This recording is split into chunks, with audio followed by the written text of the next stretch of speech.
ഒന്നും ചെയ്യാത്ത കേരളത്തെ മുടിപ്പിച്ച ഈ മുഖ്യമന്ത്രിയുടെ പടം വെക്കാൻ ഹോർഡിങ്സ് വെക്കാൻ 15 കോടി. കണ്ടാമൃഗം തോറ്റുപോകും. മറ്റേ കാര്യത്തിൽ ധൈര്യം, മനുഷ്യന്റെ ഒരു ധൈര്യം. ഈ ആളുകളെ മുഴുവൻ പട്ടിണിക്കിട്ട് വിഷമിപ്പിച്ച് പെൻഷൻ കൊടുക്കാതെ, ആനുകൂല്യം കൊടുക്കാതെ, ക്ഷേമനിധികൾ 6 ക്ഷേമനിധികൾ തകർന്നു കേരളത്തിന്റെ ചരിത്രത്തിൽ ആദ്യമായി. അങ്ങോട്ട് തൊഴിലാളികൾ കോൺട്രിബ്യൂഷൻ കൊടുത്ത ആ പൈസ പോലും തിരിച്ചു കൊടുക്കുന്നില്ല. വേൾഡ് ബാങ്ക് 144 കോടി കൊടുത്തൊരു പദ്ധതി അത് അടിച്ചു മാറ്റി. അത് കാണാനില്ല ഇപ്പൊ എവിടെയാണ്. മുഴുവൻ ട്രഷറിയിൽ ഏത് പൈസ വന്നാലും അപ്പൊ കൊണ്ടുപോകും. തദ്ദേശ സ്വയംഭരണ സ്ഥാപനങ്ങൾക്ക് 3 ഗഡുവായിട്ടാണ് പൈസ കൊടുക്കുന്നത്. കഴിഞ്ഞ കൊല്ലം ആദ്യം ഓഗസ്റ്റിൽ കൊടുത്തു, ആദ്യത്തെ കൊടുത്തു, രണ്ടാമത്തേത് ഓഗസ്റ്റിൽ കൊടുക്കണം, ഡിസംബറിലാണ് കൊടുത്തത്. കൊടുത്തതിന്റെ പിറ്റേ ദിവസം എന്ത് ചെയ്യുന്ന വെച്ചാൽ ആ ട്രഷറി നിയന്ത്രണം ഏർപ്പെടുത്തി. സാധനം പോയില്ലേ, കിട്ടൂല പൈസ. മൂന്നാമത്തെ ഗഡു കൊടുത്തു. എപ്പോഴാണെന്നറിയോ? മാർച്ച് 23-ന് തലേ ദിവസം ട്രഷറി അടച്ചു. അപ്പൊ ഞാൻ നിയമസഭയിൽ പറഞ്ഞു, ഇതിനാണ് ലഭ്യശ്രീ യോഗം എന്ന് പറയുന്നത്.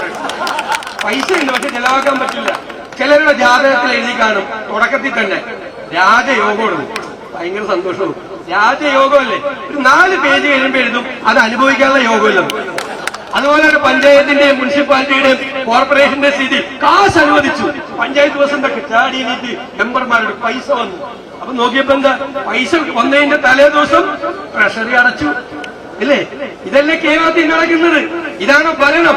എന്നിട്ടിപ്പോ പറയാ ഹൈവേ കണ്ടില്ലേ? സഹകന്മാരൊക്കെ സോഷ്യൽ മീഡിയയിൽ പോസ്റ്റ് ഇടുക. ആരാടോ ഹൈവേ ഇന്ത്യ മുഴുവനുള്ളതാണ്. അതിന്റെ ഭാഗമായി കേന്ദ്ര ഗവൺമെന്റിന്റെ പദ്ധതിയാണ്. UPA ഗവൺമെന്റ് ഇരുന്ന സമയത്ത് റെഡിയാണ് ഈ പൈസ തരാൻ. എന്താ ചെയ്യാറുള്ളത്? നമുക്ക് ഇത് ഭൂമി എടുത്തു കൊടുക്കാൻ പറ്റില്ല. അപ്പൊ UPA government right to fair compensation act കൊണ്ടു. എന്റെ മണ്ഡലത്തിൽ 2006-ൽ 23,000 രൂപ ഒരു സെന്റിന് കിട്ടിയ സ്ഥലത്ത് ഇപ്പൊ 10 ലക്ഷം രൂപ. സോണിയാഗാന്ധിയുടെ വാശിയിൽ കൊണ്ടുവന്ന right to fair compensation act ആണ്. അതുകൊണ്ടാണ് ഭൂമി എടുക്കാൻ പറ്റിയത്. ഭൂമി എടുത്തപ്പോ കേന്ദ്ര ഗവൺമെന്റ് പൈസ തന്നു. അതിനെവിടെയാ പിണറായി? എന്നിട്ട് പറയാ അന്ന് സമരമായിരുന്നു ഇവരല്ല, നമ്മളെല്ലാം സമരം ചെയ്തിട്ടുണ്ട്, പണം കൂടുതൽ കൊടുക്കണം എന്ന് പറഞ്ഞു. ഞങ്ങൾ ഗ്യാസ് പൈപ്പ് ലൈൻ ഇട്ടു. മുഖ്യമന്ത്രി ഒരു ദിവസം പറയാ ഗ്യാസിന്റെ പൈപ്പ്. നമ്മൾ ഭരിക്കുമ്പോ, ഉമ്മൻചാണ്ടി ഭരിക്കുമ്പോ ഗ്യാസ് പൈപ്പ് ലൈൻ ഇടാൻ പോയപ്പോ ഇത് ഭൂമിക്കടിയിലെ ബോംബാണ്, ഇത് പൊട്ടിത്തെറിക്കും എന്ന് പറഞ്ഞ ആള് മന്ത്രിയായിട്ടിരിക്കുകയാണ്, വ്യവസായ മന്ത്രിയായിട്ട്. ആരുടെ മന്ത്രിസഭയില്? ഈ പിണറായി വിജയന്റെ മന്ത്രിസഭയില്. എന്നിട്ട് ഇപ്പൊ ഞങ്ങൾ വിഴിഞ്ഞം കൊണ്ടുവന്നു. അന്ന് കൊണ്ടുവന്നപ്പോ എന്താ പറഞ്ഞത്? 6,000 കോടി രൂപയുടെ റിയൽ എസ്റ്റേറ്റ്.